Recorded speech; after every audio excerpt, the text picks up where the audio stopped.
আজ 10 দিন বয়স মুরগি দেখেন কেমন আছে, মোটালিটিও নেই।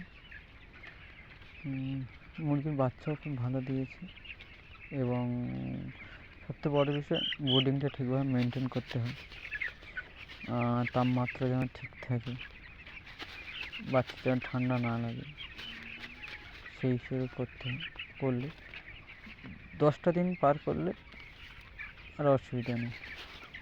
বাচ্চা 10টা দিন ঠিকভাবে মেনটেন করতে পারলে বোর্ডিংয়ে, শীতকালে বিশেষ করে দেখুন বাচ্চা কত সুন্দর আছে। যদি 10টা বাজে ঝাঁপ তুলে দিয়েছি, রোদ আসছে, রোদ খাচ্ছে। এইভাবে বাচ্চা মেনটেন করলে শীতকালে খুব সুন্দর রেজাল্ট হবে, খুব ভালো রেজাল্ট হবে।